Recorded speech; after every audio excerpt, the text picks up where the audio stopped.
తిరిగి BCN news కి స్వాగతం. తీవ్ర వాయుగుండం ప్రభావంతో రాష్ట్రంలోని పలు ప్రాంతాల్లో వర్షాలు కురుస్తాయని విశాఖ వాతావరణ కేంద్రం డైరెక్టర్ పిఎల్ఎన్ మూర్తి తెలిపారు. ఇవాళ రేపు ఏలూరు, అల్లూరి, మన్యం జిల్లాలో పలుచోట్ల భారీ వర్షాలు కురిసే అవకాశం ఉందని జిల్లాలకు ఎల్లో అలర్ట్ జారీ చేసినట్టు చెప్పారు. పెద్దాపురంలో అత్యధికంగా 5 సెంటీమీటర్లు, కొమరాడ, ఏలూరు, పాలకోడేరు, భీమడోరులో 4 సెంటీమీటర్ల వర్షపాతం నమోదైందని అన్నారు. వాయు బంగాళాఖాతం మరియు దానికి ఆనుకున్న ఉత్తర ఒడిశా మరియు వెస్ట్ బెంగాల్ తీరాల్లో నిన్నటి తీవ్ర వాయుగుండం మెల్లిగా పశ్చిమ వాయువ్య దిశగా కదులుతూ అర్ధరాత్రి 1:30కి ఒడిశాలోని దిగా తీర ప్రాంతానికి సమీపంగా తీరం దాటింది.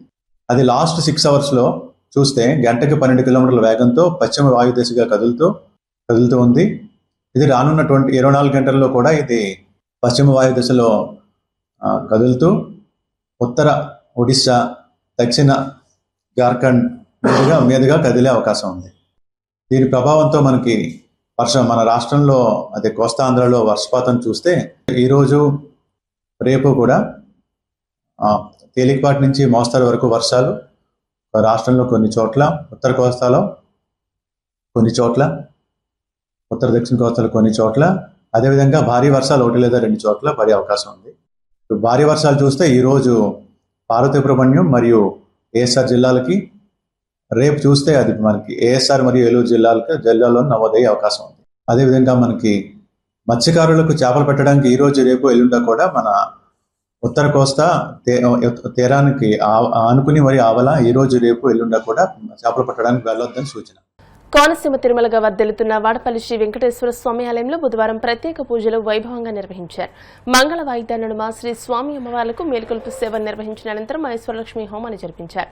అర్చకులు శ్రీ స్వామి అమ్మవార్ల వసంత మండపంలో అష్టోత్తర పూజలు నిర్వహించగా ప్రత్యేక అలంకరణలో ఉన్న స్వామిని దర్శించుకుని భక్తులు తరించిపోయారు.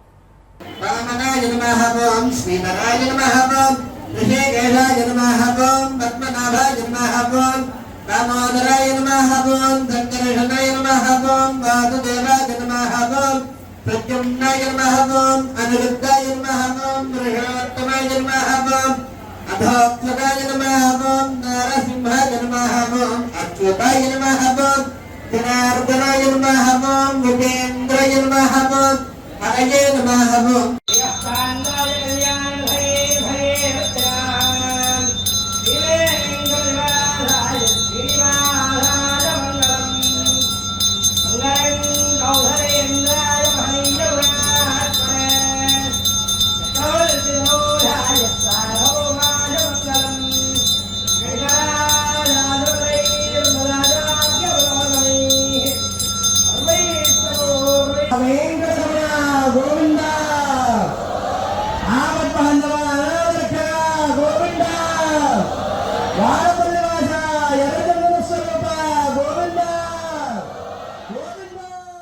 తెలంగాణ రక్షణ సేన అధ్యక్షురాలు కల్వకుంట్ల కవిత 2017 నాటి నేరెళ్ల ఘటనపై స్పందిస్తూ సంచలన వ్యాఖ్యలు చేశారు. ఆ ఘటన పట్ల సిగ్గుతో తలదించుకుంటున్నారని పేర్కొంటూ తెలంగాణ సమాజానికి ఆమె బహిరంగ క్షమాపణలు తెలియజేశారు.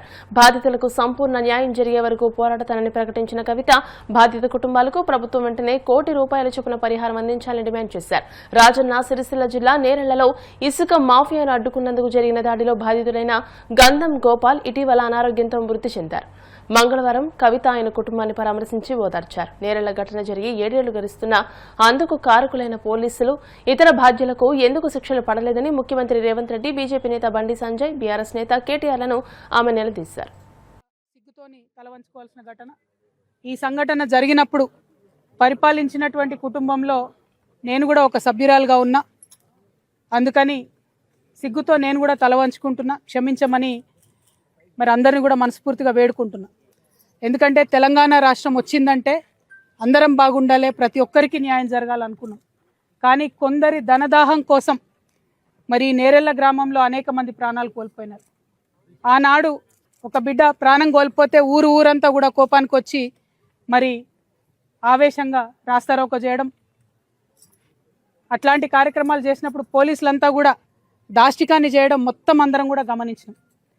మరి ఇవాళ నేను ఇప్పుడున్నటువంటి ముఖ్యమంత్రి రేవంత్ రెడ్డి గారిని సూటిగా ప్రశ్నిస్తున్నా, బండి సంజయ్ గారిని సూటిగా ప్రశ్నిస్తున్నా, కేటీఆర్ గారిని సూటిగా ప్రశ్నిస్తున్నా. పోలీస్ వాళ్ళు నేరెళ్లలో 8 మందిని తీసుకుపోయి 5 రోజుల వరకు వాళ్ళు ఎక్కడున్నారో చెప్పకుండా విపరీతంగా వారిని కొట్టి కనీసం జైలర్ కూడా నేను తీసుకోలేను అనేటటువంటి పరిస్థితి తీసుకొస్తే ఇంతవరకు ఒక్క పోలీసుడి కన్నా శిక్ష పడ్డదా? ఇంతవరకు ప్రభుత్వాన్ని చట్టాన్ని తమ చేతుల్లోకి తీసుకున్నటువంటి ధనదాహంతో ఈ దమనకాండ జరిపినటువంటి వారికి ఎవరికన్నా శిక్ష పడ్డదా? మరి స్థానిక ఎమ్మెల్యేగా ఉన్న కేటీఆర్ గారు ఎందుకు శ్రద్ధ చూపించలేదు? ఆనాడు బండి సంజయ్ గారు వచ్చి మొసలు కన్నీళ్ళు గార్చిపోయినారు. కేంద్ర ప్రభుత్వంలో ఉన్న ఎస్సీ ఎస్టీ కమిషన్కి చెప్తామన్నారు. ఏమైంది రిపోర్ట్? అది ఇంకా నడిచి వస్తుందా ఢిల్లీ నుంచి? ఎందుకు ఇన్ని రోజులైతే రిపోర్ట్ రాదు? ఖచ్చితంగా రిపోర్ట్ రావాల్సిందే. రావడం కోసం నేను ముందుంటే అవసరమైతే ఢిల్లీకి పోతాం, అవసరమైతే నేరేళ్ళ బాధితులందరినీ కూడా తీసుకొని ఢిల్లీకి పోయి ఆ రిపోర్ట్ తీసుకొని వస్తాం. అంతకుముందు human rights commission, national human rights commission అప్పుడున్న డీజీపీకి చెప్పింది చర్యలు తీసుకోండి, మీరు ఎస్పీ గారి మీద చర్యలు తీసుకోండి అంటే ఒక చిన్న ఎస్ఐని బలిపశువుని చేసి ఎస్పీని కానీ మిగతా వాళ్ళందరినీ వదిలిపెట్టినటువంటి పరిస్థితి. అంటే ఎట్లా ఉంది తెలంగాణలో? ధనవంతుల పక్షాన మీరుంటే పేదవాళ్ళపైన ఎంత దమనకాండ చేసినా 9 సంవత్సరాలు గడిచిపోయినా వాళ్ళని కాపాడుకుంటామని ప్రభుత్వం చెప్పడం చాలా అన్యాయం. ఒక్క ప్రభుత్వం కాదు, కేసీఆర్ గారి ప్రభుత్వంలో ఈ సంఘటన జరిగింది.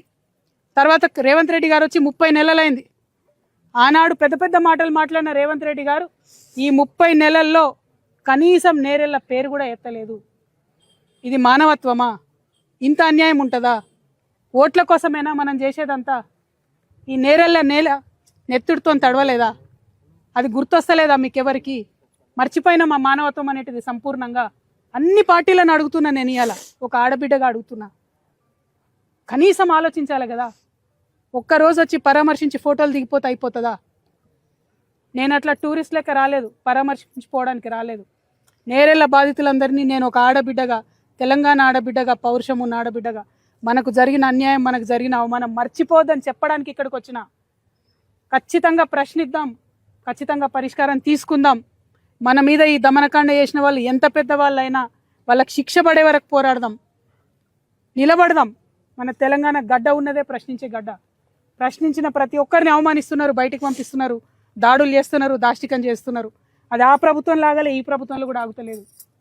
నేను నేరెళ్ళ ప్రజలందరినీ కూడా చేతులెత్తి నమస్కరించి విజ్ఞప్తి చేస్తున్నా. ఇసుక కోసం ఆ ప్రాణాలు పోగొట్టుకున్నది మనం. ఇసుకనా? డబ్బు ముఖ్యమైపోయింది అయ్యాల. వార్తలు ముగించే ముందు ముఖ్యాంశాలు మరోసారి. రాజధాని అమరావతి పనుల పురోగతిపై సీఎం చంద్రబాబు సమీక్ష. స్పీడ్, క్వాలిటీ, డెలివరీ లక్ష్యంగా పనిచేయాలని అధికారులకు సూచన.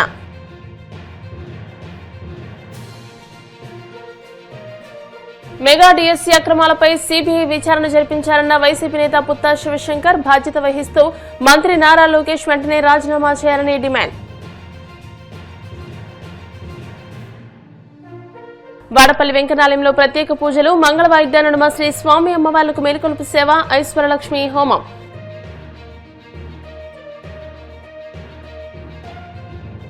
నేరెళ్ల ఘటనపై తెలంగాణ రక్షణ సేన అధ్యక్షులు కవిత సంచలన వ్యాఖ్యలు. పాలక కుటుంబ సభ్యురాలిగా సిగ్గుతో తలదించుకుంటున్నారని వ్యాఖ్య. ఈ వార్తలు ఇంతటితో సమాప్తం. మరిన్ని వార్తల కోసం BCN digital YouTube channel, Facebook page ని ఫాలో అవ్వండి. అప్డేటెడ్ వార్తల కోసం ప్లీజ్ సబ్స్క్రైబ్.